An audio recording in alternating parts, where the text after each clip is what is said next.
I've started wondering if my dad had a secret relationship he hid from me for years. And honestly, I can't get it out of my head. Growing up, my dad had an older male friend named Jim. We called him Uncle Jim. As a kid, none of it seemed strange because he was always around. He worked with my dad, they spent weekends together all the time. Sometimes he came over to our house. Sometimes my dad went to see him. I always saw them as just really close friends. But as I got older, certain details started bothering me. Because Jim didn't act like a normal family friend. He bought my dad insanely expensive gifts, not normal birthday presents. I'm talking thousands of dollars worth of stereo equipment, video cameras, artwork, concert tickets, NFL tickets, even expensive firearms, and this wasn't once or twice. This went on for years. Now, as an adult, looking back, I keep thinking the same thing. Why would one friend buy another friend gifts that expensive? Adjusted for today's money, some of it is honestly absurd. I can't even imagine buying my closest friend gifts like that. And Jim wasn't some ultra-rich guy either. He made good money, sure, but not enough to explain all of that, and honestly, it's always made me feel like something more was going on beneath the surface. Then it gets even stranger.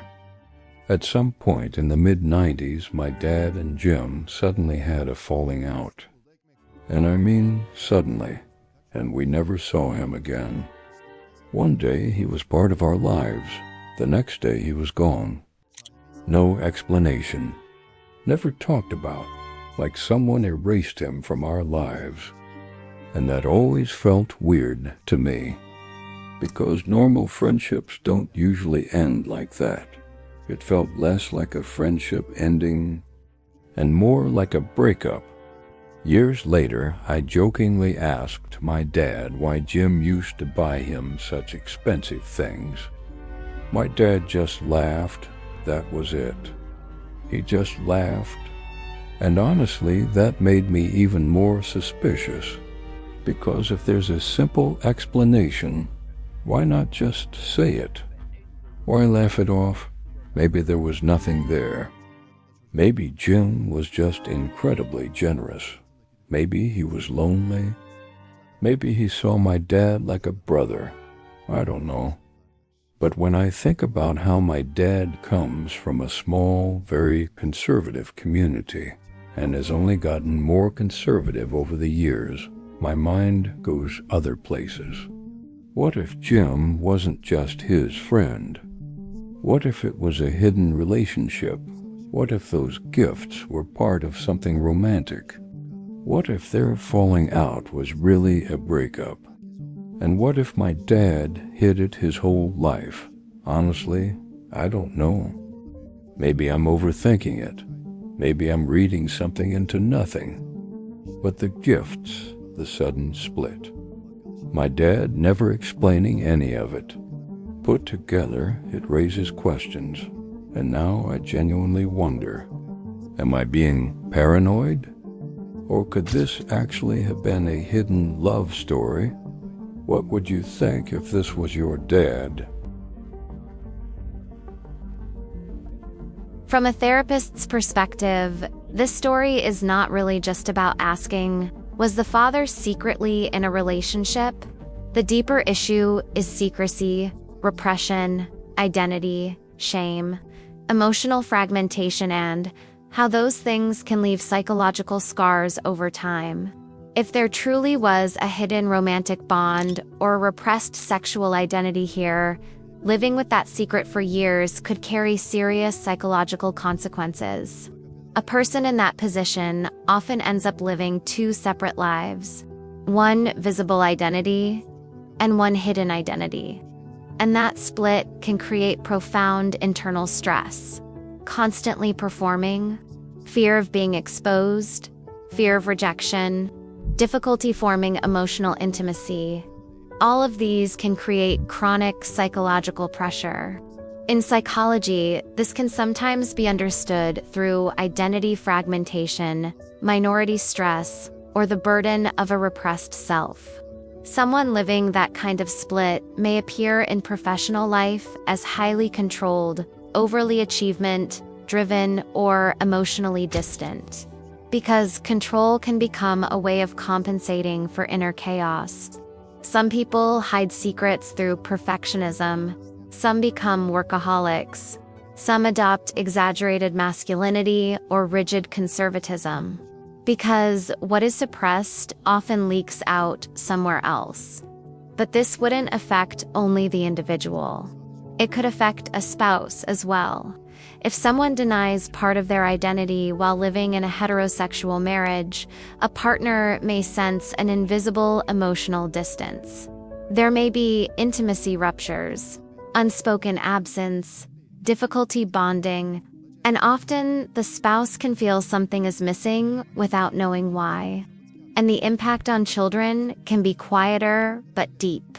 Children often sense what is unspoken. They read emotional tension long before they understand it.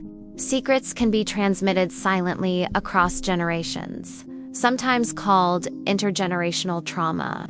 A child may internalize emotional distance as personal rejection, or grow up with fractures in trust they can't explain. So the issue isn't only whether there was a hidden relationship, it's about emotional truth, and what happens when truth is buried. So, what does healing look like? From a therapeutic perspective, healing begins when denial ends. Facing identity honestly, working through shame, giving language to repressed emotion, repairing family systems where needed, because healing often begins when secrecy ends. The split starts closing, the self becomes integrated, and a person may finally experience authenticity. But society also plays a huge role, because acceptance and rejection often shape these hidden stories. Many people do not hide because of who they are. They hide because of what they fear society will do. Fear of exclusion, fear of losing family, gender expectations, religious pressure, social shame, and sometimes those forces estrange people from themselves. And this is where a critical therapeutic observation matters. Sometimes society pressures people into living lies, and then the individual pays the psychological price. Maybe the father in this story truly had a hidden love. Maybe it was only an unusual friendship. But psychologically, what is fascinating is the weight of what was never spoken. The silence, the avoidance, the laughter instead of an answer. Sometimes those things are answers. And maybe this story is less about sexuality and more about what secrets cost the human soul. A therapist might ask, is this repressed identity, attachment trauma, shame, or is the sun projecting meaning backward into ordinary events? Because sometimes the truth isn't only in what happened, but in what the story awakens in us. What do you think? Is this a hidden love story, a story of repression, or just an overinterpreted friendship? Leave your thoughts in the comments, because stories like this rarely have one simple truth, but they raise powerful questions. And if you enjoy psychological breakdowns of real stories, professional analysis, and exploring the darker complexities of human behavior, subscribe. Because this channel isn't just about telling stories, it's about understanding the human mind. And trust me, the next analysis may be even more disturbing than this one.